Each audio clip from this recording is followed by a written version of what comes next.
سلطان نورالدین کا جب زمانہ تھا، ان کا پائے تخت شام میں تھا، مدینے کے گورنر کوئی اور تھے۔ سلطان نورالدین کہتے میں ایک دن سویا، کہتے مجھے خواب میں مدینے کے چاند کی زیارت نصیب ہوئی، حضور میری خواب میں آئے اور مجھے یوں لگا جیسے مجھے کسی نے فرش سے اٹھا کے عرش پہ بٹھا دیا۔ محبوب ملے اور حضور نے مجھے دو لوگ دکھائے، داڑھی والے، عبادت کا نور ہے چہرے پہ، بظاہر نشان ڈال لیا ہے، متھا گھسا گھسا کے کہا مجھے نظر آئے۔ نبی کریم نے فرمایا یہ دونوں شریر مجھے پریشان کر رہے ہیں، مجھے ان سے بچاؤ۔ جو نبی وہاں آ کے اطلاع دے سکتے ہیں وہ اپنا دفاع بھی کر سکتے ہیں، اور اللہ تبارک و تعالیٰ اپنے نبی کی مدد کے لیے فرشتے بھی بھیج دیتا ہے۔ حضور با اختیار ہے، لیکن حضور امت سے کام لینا چاہتے ہیں۔ نبی پاک امت سے بولے تو صحیح، ہم دینا بھی چاہتے ہیں کہ نہیں؟ حضور امت سے کام، یہ امت کی ڈیوٹی ہے، وہ نکلے حفاظت کرے، ورنہ اللہ تبارک و تعالیٰ نے اپنے نبی کو با اختیار، اللہ تو 5,000 فرشتے بدر میں نازل کر رہا ہے اپنے نبی کی مدد کے لیے۔ تو اللہ کے حبیب نے فرمایا سلطان خوش ہو گئے، کہتے اٹھا، بڑے تحفے، بڑے تحائف، بڑا کچھ اکٹھا کیا، بڑا لمبا لشکر تیار کیا، 16 دن کا مسلسل سفر کر کے مدینے پہنچا۔ گورنر مدینہ کو کہا کہ سارے مدینے والوں کے لیے میں تحفے لایا ہوں، سب کو بلاؤ۔ یہ توجہ کرنی ہے آپ نے، اس واقعے کے پہلو میں ہر چیز آ جائے گی، ہر چیز۔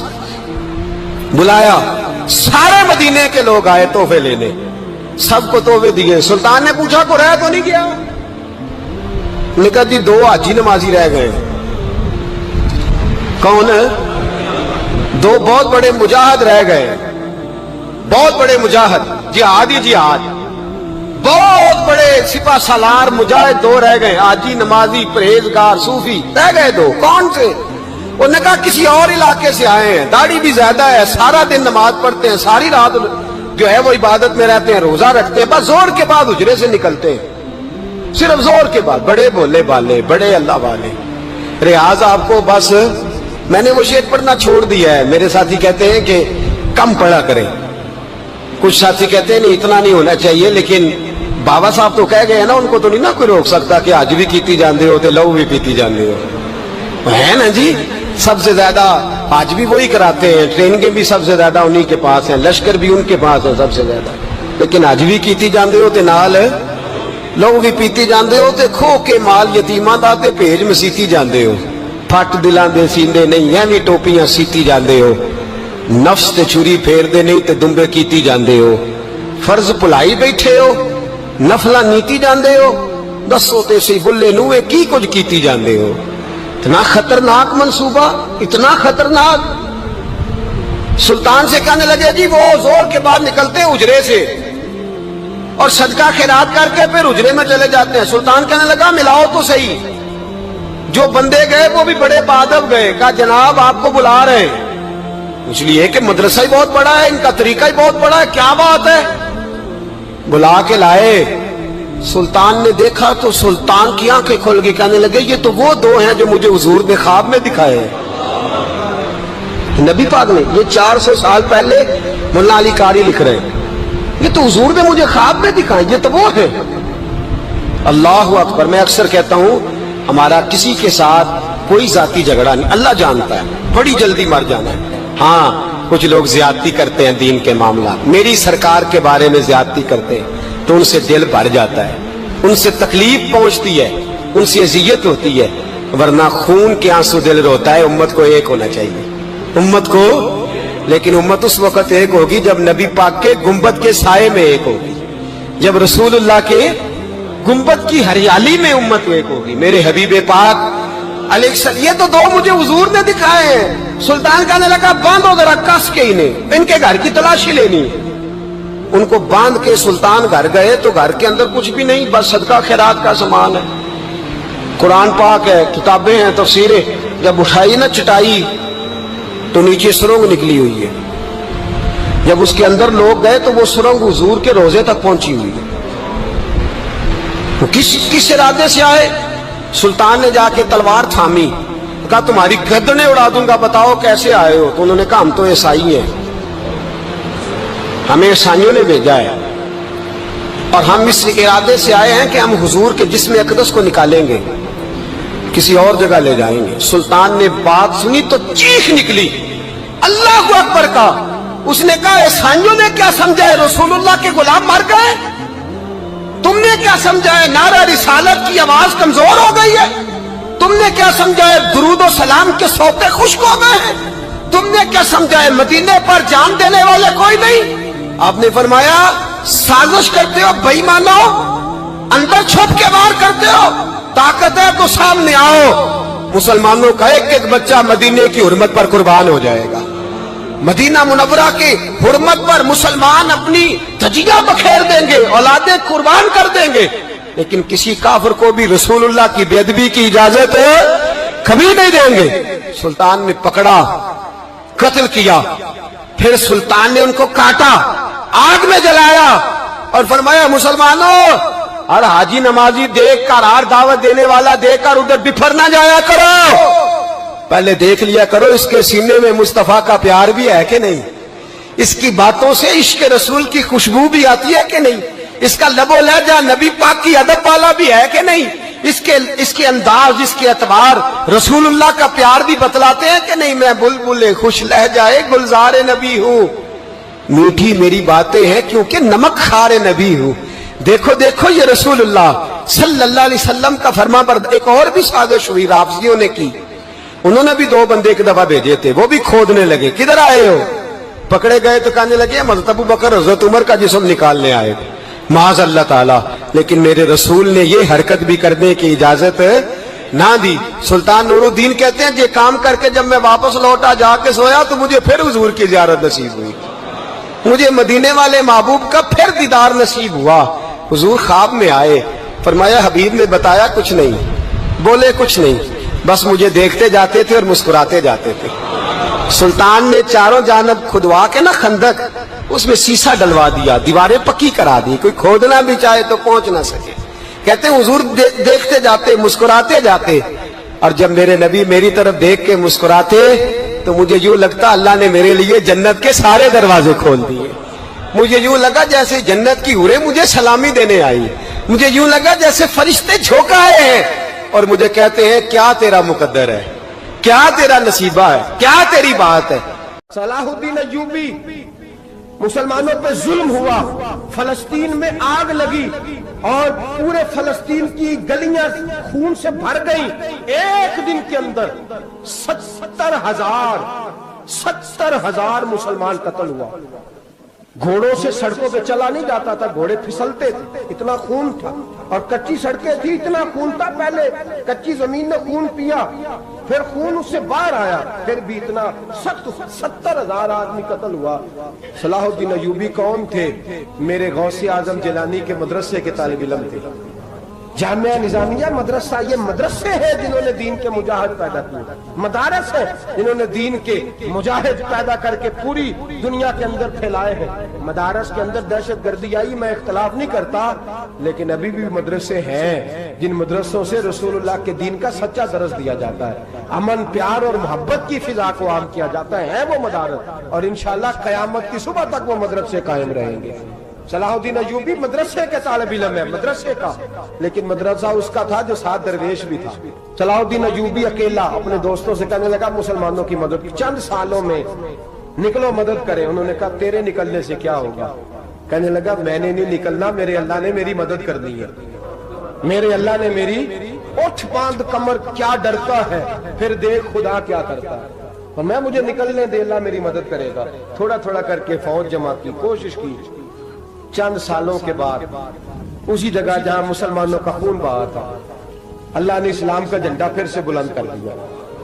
صلاح الدین ایوبی فاتح بن کے مسجد اقصی کے دروازے پہ کھڑا ہے۔ چند سال گزرے، عیسائیوں کا اپنا وہ ظلم ابھی یاد ہے، اور عیسائی سارے لیڈر کہتے ہیں تیاری کر لو، اب ہمارے بچے کاٹے جائیں گے، عورتیں بیوہ ہوں گی، گردنیں کٹیں گی، اب دیکھنا جتنا خون ہم نے بہایا تھا مسلمان اس سے دگنا بہائیں گے۔ صلاح الدین ایوبی گھوڑے پہ کھڑے ہیں اور پوچھتے ہیں او عیسائیوں بتاؤ تمہارے ساتھ کیا کروں؟ گردنیں جھک گئیں، جواب کوئی بھی نہیں۔ تم نے 70,000 مسلمان ایک دن میں مارا تھا، بولو تمہارے ساتھ کیا کروں؟ تم نے ایک دن میں مسلمان یوں کاٹے جیسے گاجر مولی کاٹی جاتی ہے، بولو کیا کروں؟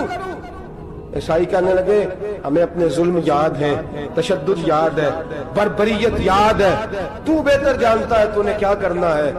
صلاح الدین ایوبی گھوڑے پہ فاتح کھڑا ہے، آنکھوں میں آنسو آئے، تڑپ کے رویا، کہنے لگا میں تمہارے ساتھ وہی سلوک کروں گا جو میرے مصطفیٰ نے قریش مکہ کے ساتھ فرمایا تھا، لا تصریب علیکم، جاؤ تم پر کوئی زیادتی، جاؤ تم آزاد ہو۔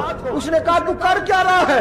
کہنے لگا میں کیا کروں، میں اس محمد کا ماننے والا ہوں جس نے معاف کرنا سکھایا ہے صلی اللہ علیہ وسلم، میرے پیروں میں زنجیر ہے رسول اللہ کی غلامی کی، جاؤ تم آزاد ہو۔ اس نے کہا تم آزاد ہو، لوگوں نے کلمہ پڑھنا شروع کر دیا، اشہد ان لا الہ الا اللہ واشہد ان محمدً عبدہ۔ سارے قبیلے کے کچھ نہ کچھ لوگ مسلمان، ایک قبیلہ رہ گیا مسلمان نہیں ہوتا۔ صلاح الدین ایوبی اپنے خیمے میں بیٹھے ہیں تو ایک بی بی آ گئی، اس قبیلے کا کوئی شخص مسلمان نہیں ہوتا۔ بی بی آئی، آگے کہنے لگی میرے 4 بیٹے جنگ میں کھو گئے، چھوٹے چھوٹے بچے جنگ میں کھو گئے، مل نہیں رہے، فوجیوں کو حکم دے مجھے میرے بچے تلاش کر کے دیں۔ صلاح الدین ایوبی نے جھٹ پٹ سر پہ امامہ باندھا، نیزہ پکڑا، سینے بند باندھا، اپنے جبے کو سمیٹا اور باہر کہنے لگی تو کدھر جا رہا ہے؟ کہنے لگا میں خود تیرے بچے تلاش کر کے دوں گا۔ صلاح الدین چند سپاہی ساتھ گلی گلی نکلے، گلی گلی فجر کے نکلے، اثر ہو گئی، تھک گئے، 2 نمازیں صحرا میں پڑھی، جنگل کے اندر پہنچے تو ایک کونے میں 4 بچے ایک جگہ ڈرے اور سہمے ہوئے بیٹھے ملے۔ صلاح الدین ایوبی اٹھا کے لائے، ماں کو کہنے لگے تیرے بچے ہیں، نکلا اس لیے تھا کہ میرے نبی نے فرمایا بچے جدا ہوں تو ماں کو درد بڑا ہوتا ہے، اور میرے رسول نے فرمایا تھا جب جنگ کرنے جاؤ تو کھیت برباد نہ کرنا، فصلیں تباہ نہ کرنا، بچوں کو ماں سے جدا نہ کرنا۔ فرمایا میں سوچ رہا تھا تیرے بچے کہیں میری وجہ سے جدا ہو گئے تو مصطفیٰ کو جواب کیا دینا؟ فرمایا تیرے بچے ڈھونڈ کے لایا ہوں۔ بچے ماں کے پاس آنے لگے تو ماں نے بڑے بیٹے کے منہ پہ تھپڑ مارا، کہتا ہے اماں کیا ہوا؟ کہنے لگے تو نے سنا نہیں کہ دشمن کے بچوں کی اتنی حفاظت کرتا ہے، میرے پاس نہ جا، اس کے قدموں میں بیٹھ جا۔ جس نبی کے غلام اتنے سچے ہیں وہ نبی کتنا سچا ہوگا، جس نبی کے نوکر اتنے کھڑے ہیں وہ نبی کتنا کھڑا ہوگا، جا کے کلمہ پڑھ لے۔ مسلمانوں کی نا ایک تعداد لڑتے لڑتے لڑتے لڑتے دور چلے گئی، تاتاریوں نے قید کر لیا، 4 مسلمان تھے، تبلیغ کرنے گئے، جنگ کرنے گئے، جہاد کرتے کرتے کافروں سے لڑتے لڑتے تاتاری قوم میں چلے گئے، وہاں قید کر لیے گئے تو سزائے موت کا حکم ہوا۔ 4 بزرگ تھے، سزائے موت کا حکم ہوا تو تاتاری بادشاہ جو تھا وہ بڑا خلاف تھا، بڑا سخت مخالف تھا مسلمانوں کے۔ اس نے کہا کہ ان کو جب پھانسی دینا نا مسلمانوں کو تو میرے سامنے دینا۔ اب 4 عالم ہیں، 4 صوفی ہیں، سفید داڑیاں، سر پہ امامے، پھانسی کا وقت آیا تو جو پھانسی گھاٹ ہے وہ ایک ہے، چاروں کو اکٹھے پھانسی نہیں ہو سکتی۔ ایک کو کہا کہ ایک ایک کر کے ان کو پھانسی دو۔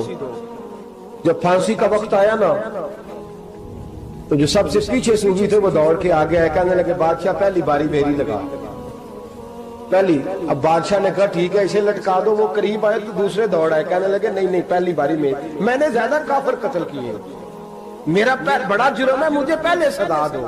ان کو پھانسی دینے لگے تو تیسرے آ گئے، کہنے لگے نہیں یہ تو میرا قتل کرتا تھا، رستے میں بتایا کرتا تھا، ڈھونڈ کے میں بتلاتا تھا کہ یہاں زیادہ تعداد ہے، مجھے پہلے پھانسی دو۔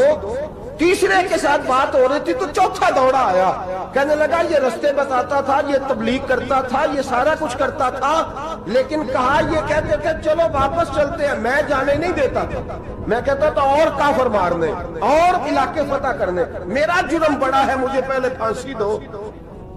بادشاہ کہنے لگا مجھے 35 سال ہو گئے حکومت کرتے، بڑی دنیا کو پھانسی دی ہے، لوگ تو ایک دوسرے کو دھکے دیتے ہیں کہ پہلے تو جا پہلے تو جا، اور تم کیسی قوم ہو کہ ایک دوسرے پہ قربان ہو رہے ہو۔ کہنے لگا تم ایک باپ کی اولاد ہو، جاگ رہے آپ لوگ؟ تاتاری بادشاہ، کافر بادشاہ، اسلام کی مخالفت کرتے ہیں، ایک باپ کی اولاد ہو کا نہیں، ایک قبیلے کے رہنے والے ہو کا نہیں، ایک ملک کے رہنے والے ہو نہیں۔ اس نے کہا رشتہ کیا ہے تمہارا، رشتہ کیا ہے؟ تو بول کے کہنے لگے خدا ایک ہے، نبی ایک ہے، خدا ایک ہے اور نبی منفرد ایک ہے، اس قوم کی نقصان بھی ایک ہی سب کا نبی، اللہ بھی، قرآن بھی ایک، کیا ہی اچھا تھا ہوتے اگر مسلمان بھی ایک، یوں تو سید بھی ہو، مرزا بھی ہو، افغان بھی ہو، تم سبھی کچھ ہو بتاؤ کہ مسلمان بھی ہو۔ فرمایا ہمارا اللہ ایک ہے، نبی ایک ہے، تو کہا پھر ایک دوسرے پہ جان کیوں دیتے ہو؟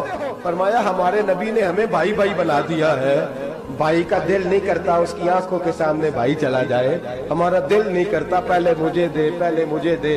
بادشاہ کہنے لگا تمہارا جذبہ مجھے متاثر کر گیا، جاؤ میں تم چاروں کو آزاد کرتا ہوں، تمہیں آزاد کرتا ہوں۔ میرے دوستو یہ رنگ تھا، دیکھیں نا، یہ اس دھرتی نے نظام دیکھا ہے نا، اس فلک میں پہلی بار دیکھا، اس زمین نے پہلی بار، اور میرے حضرت صاحب فرمایا کرتے تھے زمین تڑپ کے روئی، اس نے پہلی دفعہ دیکھا۔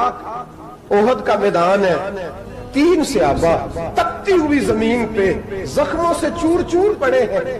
حضرت انس بن نضر رضی اللہ تعالیٰ عنہ پانی کا پیالہ لے کے پہنچے، ایک زخمی سے کہا تجھے پانی پلانا ہے، تو کہنے لگا میرے زخم تھوڑے ہیں، وہ جو ساتھ پڑا اس کے زخم گہرے ہیں، پہلے اسے پانی پلا دے، جا اسے دے دے۔ اس کے پاس پہنچے تو وہ کہنے لگا وہ مجھ سے پہلے گرا تھا، اس کا زخم زیادہ گہرا ہے، اسے پانی پلا۔ تیسرے کے پاس گئے تو کہنے لگا چوتھا تڑپ زیادہ رہا ہے، اس کی عمر زیادہ ہے، میں تو جوان ہوں برداشت کر لوں، بڑھاپے کی وجہ سے نڈھال ہو گیا ہے، پہلے اسے پانی پلا۔ چوتھا کہنے لگا 5ویں کے پاس جا، 5واں کہنے لگا 6 کے پاس جا۔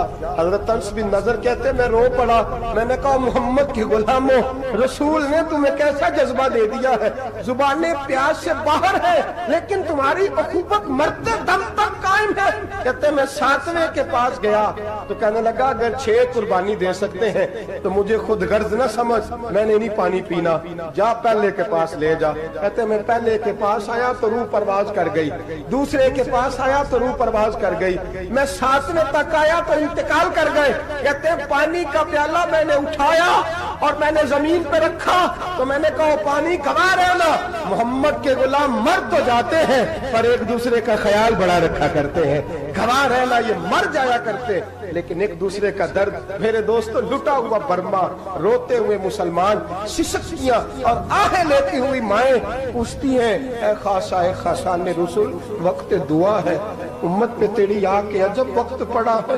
وہ دین جو بڑی شان سے نکلا تھا وطن سے، پردیس میں وہ دین آج غریب الغربا ہے، فریاد ہے اے کشتی امت کے نگہباں، بیڑا یہ تباہی کے قریب آن لگا ہے۔ اور کیا خوبصورت جملے کہے تھے کہ نبی پاک صلی اللہ علیہ وسلم نے، حضور نے فرمایا تھا میرا مومن ایک جان کی طرح ہوتا ہے، ایک جان کی طرح ہوتا ہے، ایک کو تکلیف ہو جسم کے ایک حصے کو سارا حصہ پریشان ہوتا ہے، فرمایا یہ ایک مکان کی طرح ہے، ایک اینٹ دوسری اینٹ کو مضبوط کرتی ہے، فرمایا یہ مضبوط لوگ ہیں، یہ مضبوط لوگ۔ حضرت عمر فاروق کا زمانہ ہے، ایک آدمی نے سیری بھیج دی ایک گھر میں بطور تحفہ، قحط کا زمانہ تھا، گوشت ملتا نہیں تھا، جانور، ایک آدمی نے سیری بھیج دی ایک آدمی کے گھر میں۔ اس نے کیا کیا، اس نے اپنی بیوی سے کہا ہماری تو خیر ہے، ساتھ والا پڑوسی زیادہ غریب ہے، ادھر نہ بھیج دے، یہاں گندم امیر شہر کی ہوتی رہی خراب اور بچی کسی فقیر کی فاقوں سے مر گئی،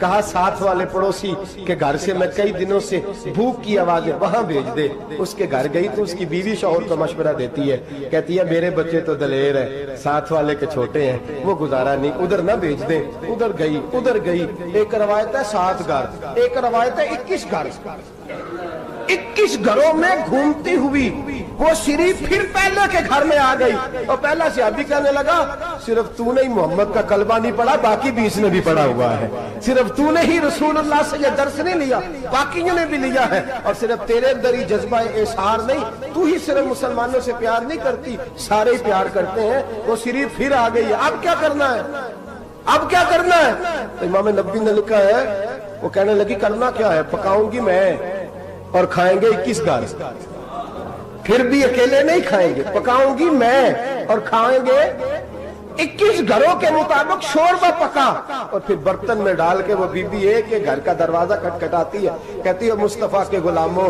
نکلو باہر اور کھاؤ، اس لیے کہ جس نبی نے مجھے پیار کا حکم دیا اسی نے تمہیں بھی پیار کرنا سکھایا ہے، یہ رنگ چشم فلک نے سکھایا ہے۔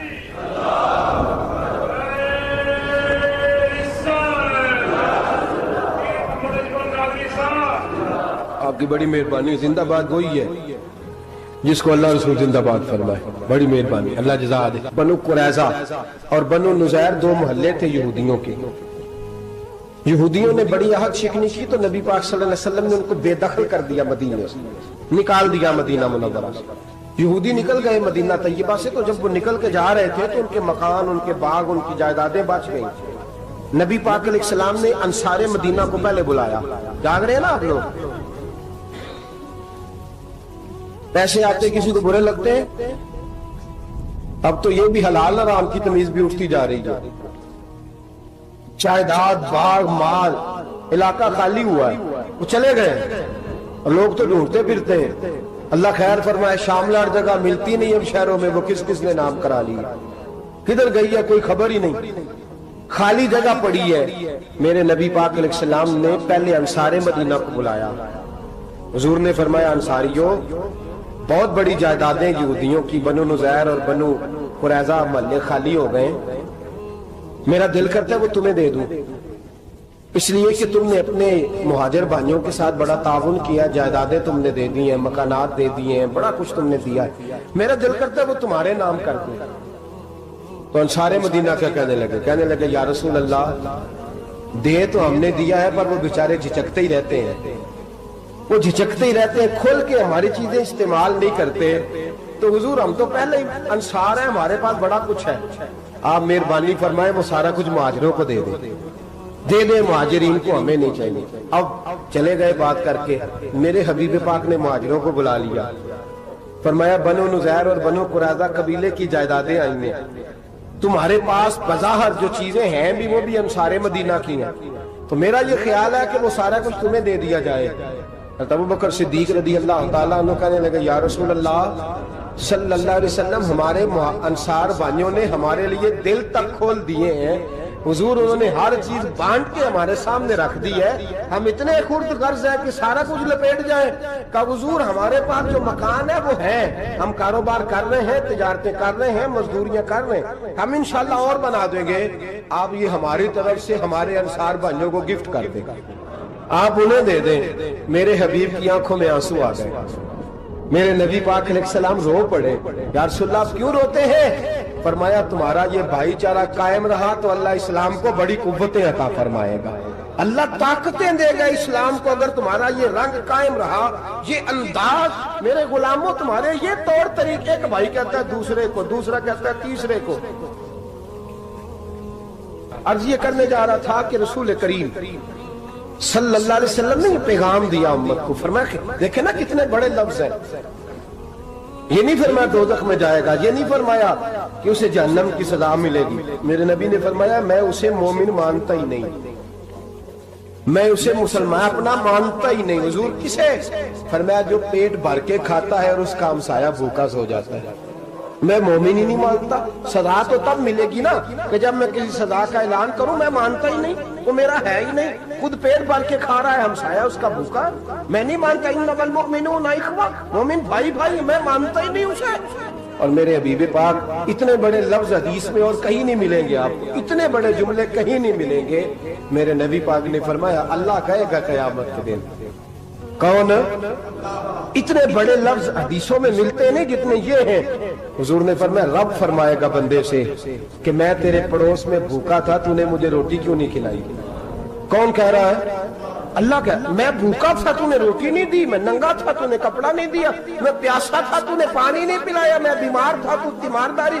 یا اللہ نہ تو کھاتا ہے, نہ پیتا ہے, نہ کپڑا پہنتا ہے, نہ تو بیمار ہوتا ہے, لا تاخذہ سنۃ ولا نوم, تجھے بیماری آتی نہیں, اونگ نیند نہیں آتی, میرے مالک تو میرے پڑوس میں تھا. حضور فرماتے ہیں رب فرمائے گا وہ جو بندہ تیرے پڑوس میں بھوکا تھا تو بندہ تو میرا ہی تھا نا, وہ جو بندہ تیرے پڑوس میں ننگا تھا تو بندہ تو میرا ہی تھا نا, وہ جو تیرے پڑوس میں پیاسا تڑپتا رہا تو وہ میرا ہی بندہ تھا.